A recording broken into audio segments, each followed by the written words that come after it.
إن الحمد لله نحمده ونستعينه ونستغفره ونعوذ بالله من شرور أنفسنا ومن سيئات أعمالنا من يهده الله فلا مضل له ومن يضلل فلا هادي له أشهد أن لا إله إلا الله وحده لا شريك له وأشهد أن محمدا عبده ورسوله يا أيها الذين آمنوا اتقوا الله حق تقاته ولا تموتن إلا وأنتم مسلمون يا أيها الناس اتقوا ربكم الذي خلقكم من نفس واحدة وخلق منها زوجها وبث منهما رجالا كثيرا ونساء واتقوا الله الذي تساءلون به والأرحام إن الله كان عليكم رقيبا يا أيها الذين آمنوا اتقوا الله وقولوا قولا سديدا يصلح لكم أعمالكم ويغفر لكم ذنوبكم ومن يطع الله ورسوله فقد فاز فوزا عظيما أما بعد فإن أصدق الحديث كتاب الله وأحسن الهدي هدي محمد صلى الله عليه وسلم وشر الأمور محدثاتها فإن كل محدثة بدعة وكل بدعة ضلالة وكل ضلالة في النار. معاشر المسلمين أيها الإخوة الكرام, Bapak Ibu yang dirahmati dan dimuliakan oleh Allah Tabaraka wa Ta'ala, segala puji bagi Allah Jalla wa Ala yang telah memberikan kepada kita taufik dan hidayah, yang telah memberikan kepada kita kemudahan, dan dengan pertolongan dari Allah Tabaraka wa Ta'ala kita bisa berkumpul bersama di dalam majlis yang mulia ini. Ini dalam rangka mempelajari ilmu syar'i. Dan semoga Allah Tabaraka wa Ta'ala menjadikan setiap usaha kita, jerih payah yang kita rasakan untuk mendatangi majlis yang mulia ini dinilai oleh Allah Tabaraka wa Ta'ala sebagai sebuah ibadah di sisinya. Kemudian salawat dan salam semoga selalu dilimpahkan untuk Nabi kita yang mulia Muhammad sallallahu alaihi wasallam, di mana beliau sallallahu alaihi wasallam telah membawa risalah dan agama yang penuh dengan rahmat, agama yang penuh dengan kemudahan, dan tidaklah Allah Tabaraka wa Ta'ala mengutus beliau sallallahu alaihi wasallam membawa syariat yang mulia ini untuk menyusahkan manusia atau mempersulit kehidupan mereka. Tidak. Tetapi Allah Tabaraka wa Ta'ala mengutus Nabi sallallahu alaihi wasallam membawa syariat Islam yang mulia ini adalah sebagai rahmat dan untuk kemaslahatan manusia itu sendiri. Dan di antara nikmat yang layak untuk kita syukuri, untuk selalu kita sebut-sebut, agar nikmat ini selalu kita jaga, yang nikmat bisa mengenal sunnah Nabi sallallahu alaihi wasallam. Nikmat bisa hidup dengan merujuk kepada panduan Nabi sallallahu alaihi wasallam. Karena siapa saja yang telah mengenal sunnah, mengenal petunjuk Nabi sallallahu alaihi wasallam, maka sesungguhnya dia telah mendapatkan karunia yang agung. Jadi ketika seseorang mengenal sunnah atau petunjuk Nabi sallallahu alaihi wasallam dan dia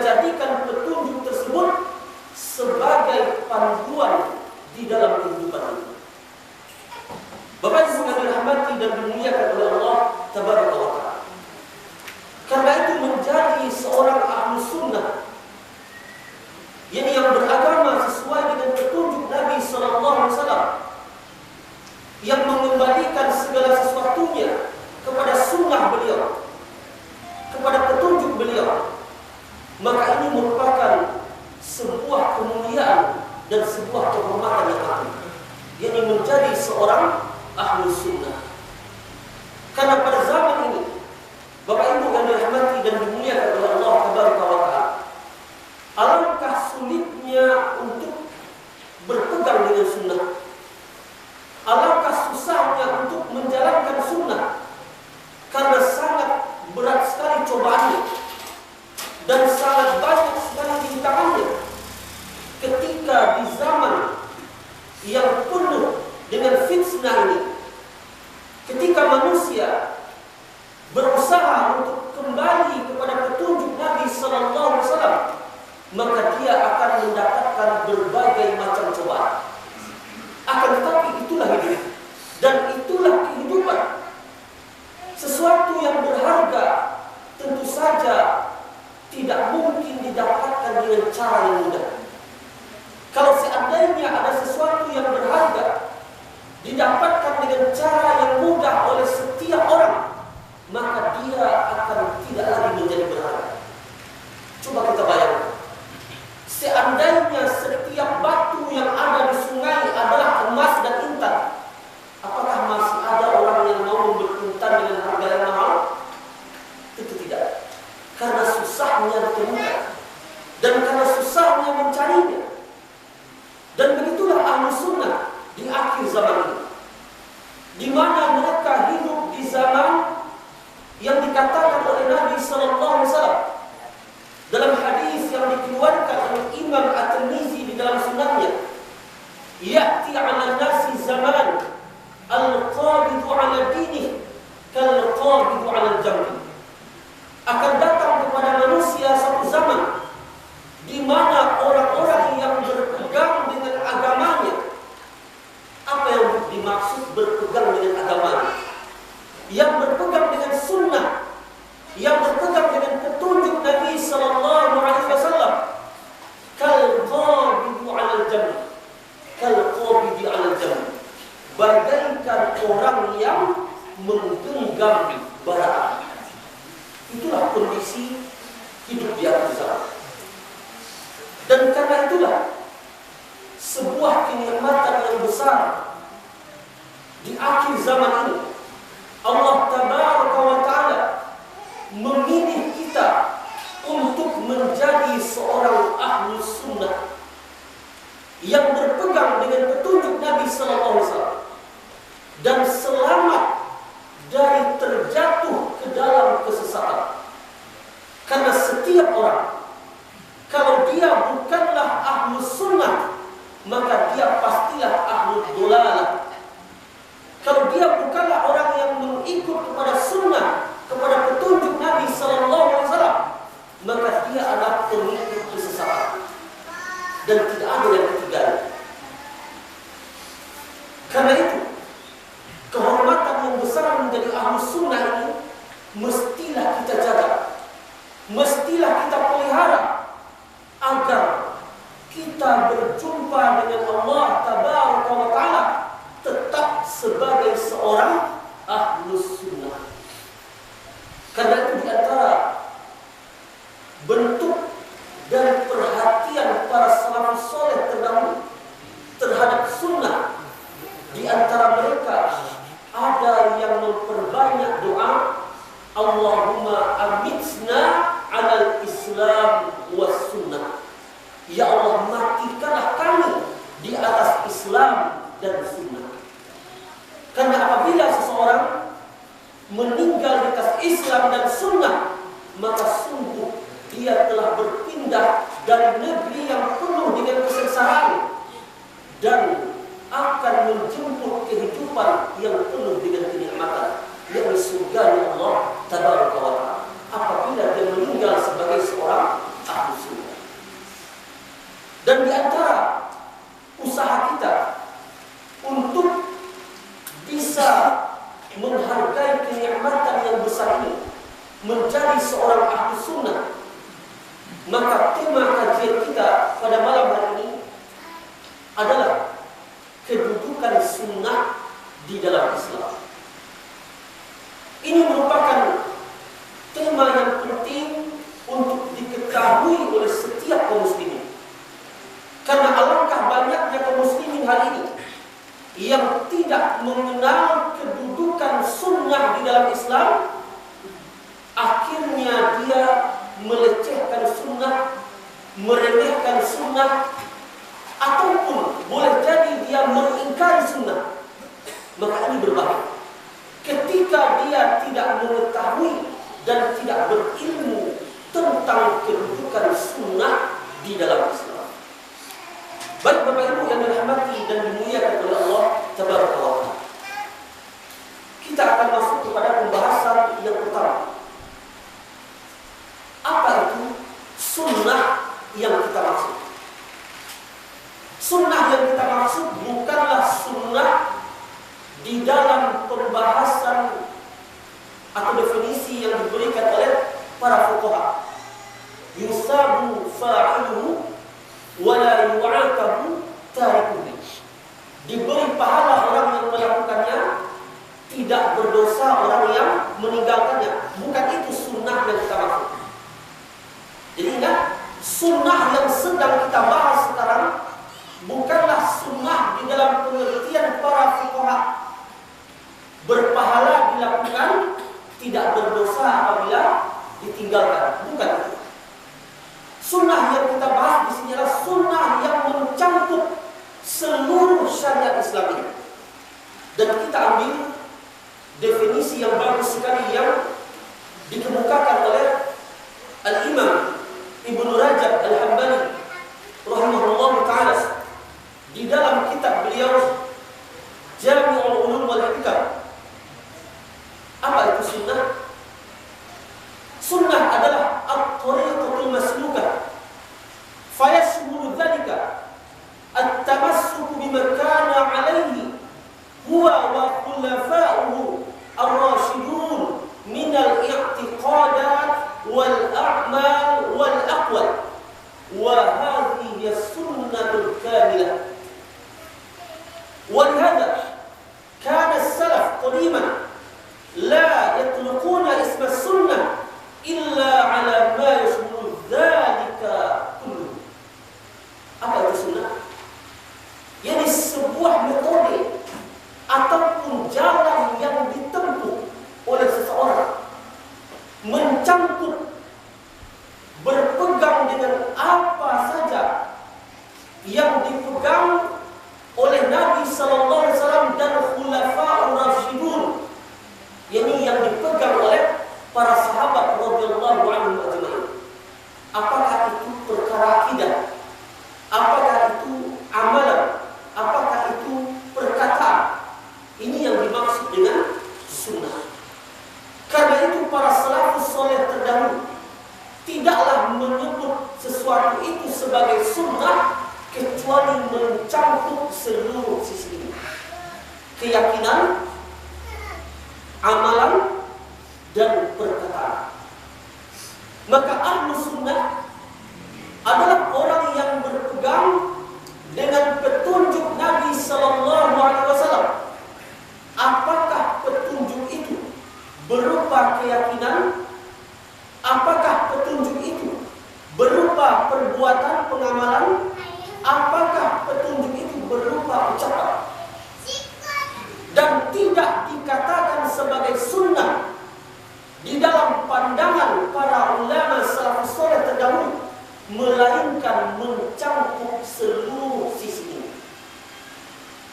Berarti sunnah bukan hanya dari satu sisi, tetapi mencangkup keyakinan, pengamalan, dan perkataan. Maka apabila kita ingin mengetahui apakah keyakinan kita adalah keyakinan ahlu sunnah, maka hendaknya merujuk kepada apa yang diyakini oleh Nabi sallallahu alaihi wasallam dan para sahabat radhiyallahu anhum. Apabila kita ingin mengetahui apakah pengamalan kita terhadap agama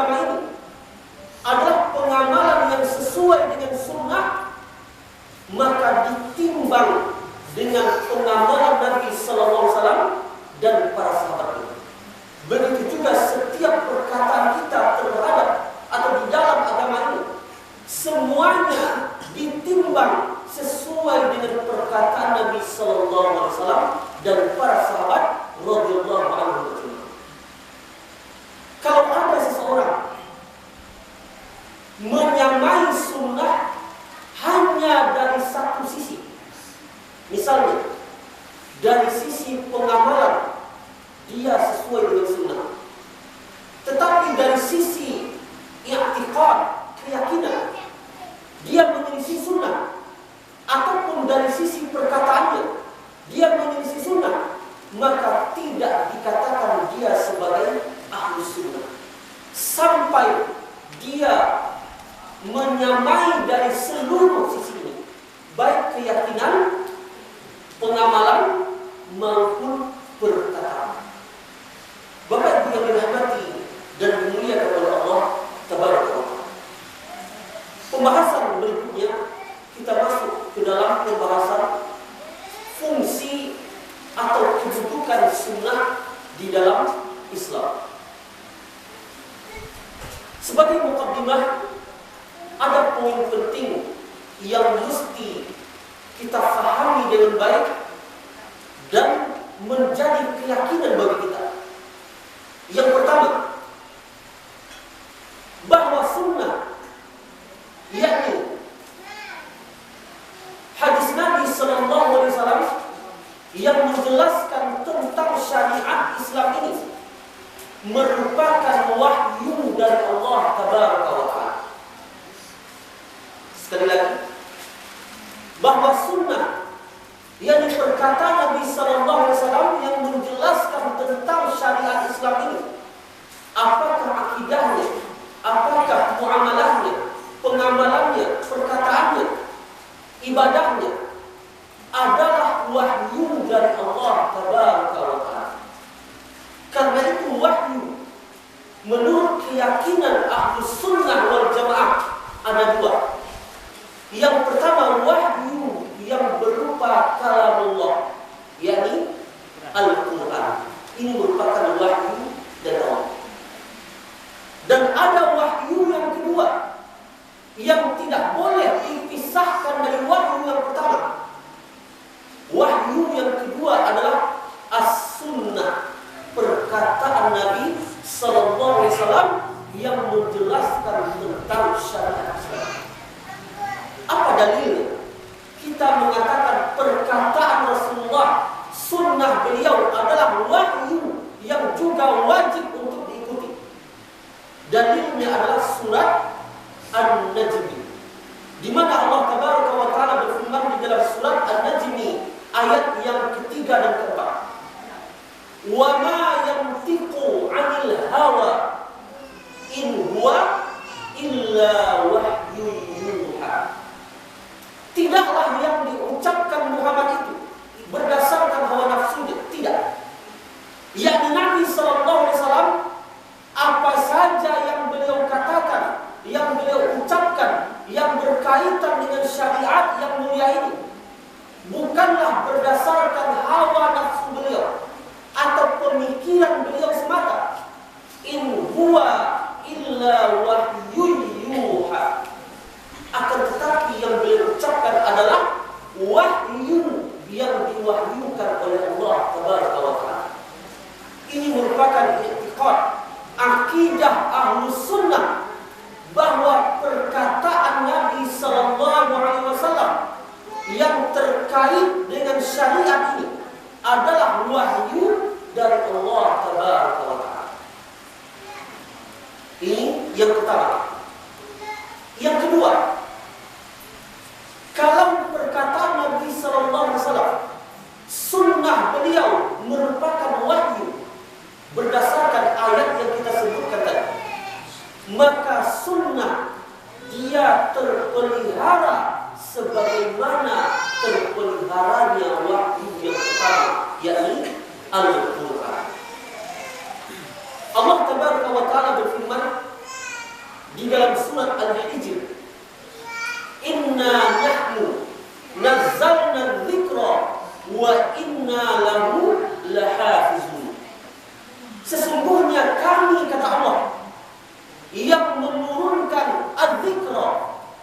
Adzikra di sini apa maknanya? Al-Quran. Di antara maknanya adalah Al-Quran dan juga termasuk As-Sunnah. Sesungguhnya kamilah, kata Allah, yang menurunkan Al-Quran, dan sesungguhnya kamilah yang akan menjaga Al-Quran tersebut.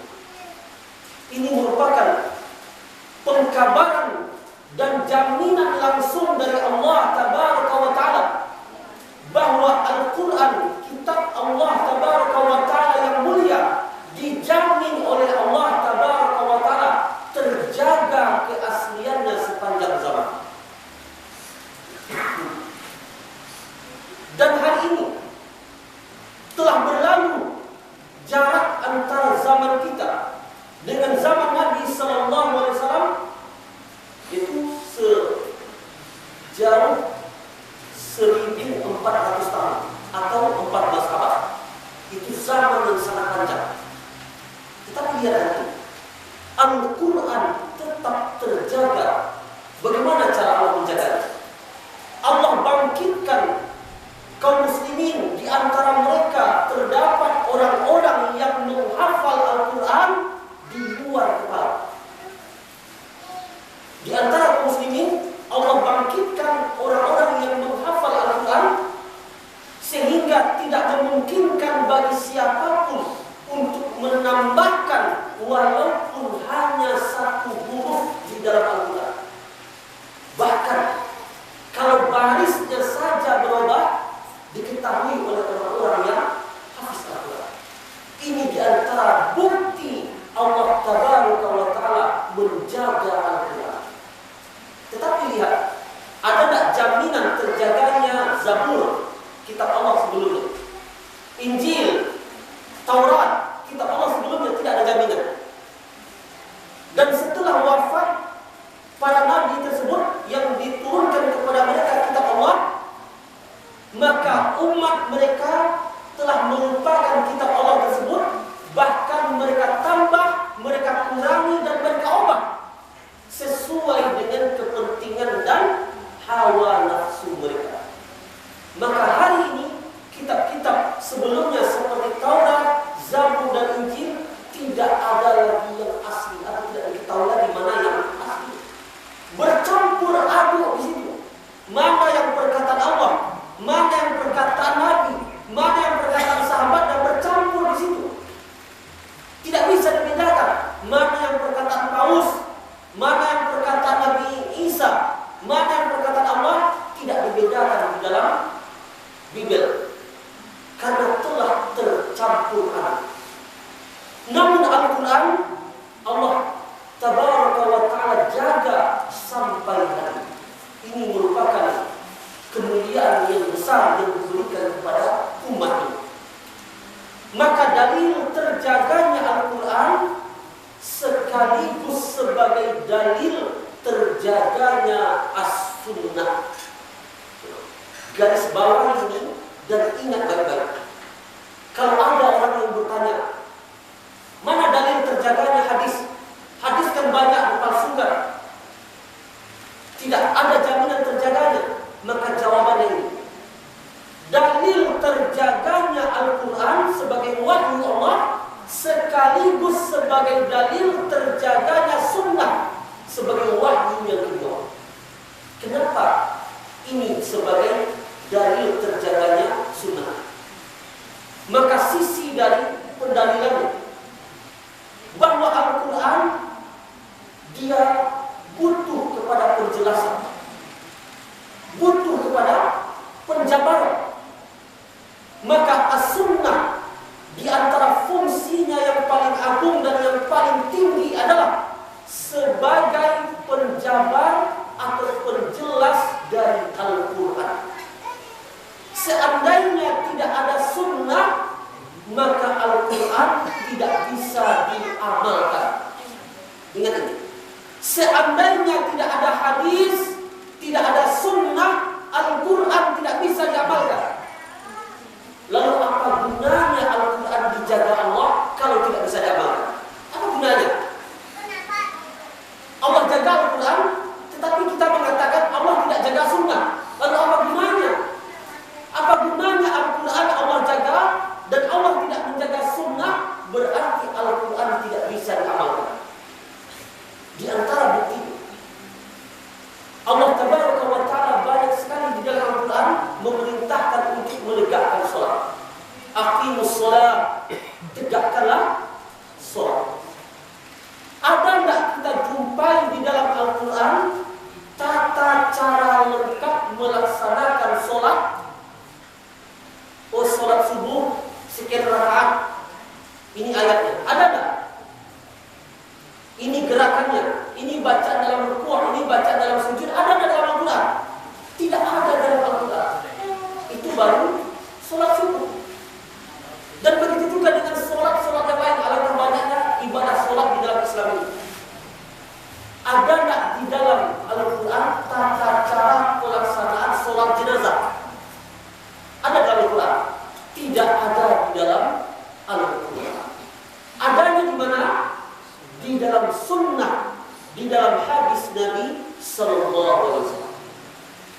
Maka orang yang mengatakan bahwa sunnah tidak dipelihara, tidak dijaga oleh Allah, maka ini perkataan yang batil, karena dia sebenarnya bermaksud untuk meruntuhkan Islam. Jadi hati-hati, siapa yang mengingkari sunnah, mengatakan sunnah Nabi Sallallahu Alaihi Wasallam tidak terpelihara, sebenarnya dia meruntuhkan Islam. Sebenarnya dia ingin mengatakan bahwa tidak ada yang terjaga dalam Islam. Lalu dari mana kita tahu cara sholatnya sekarang kalau tidak ada sunnah?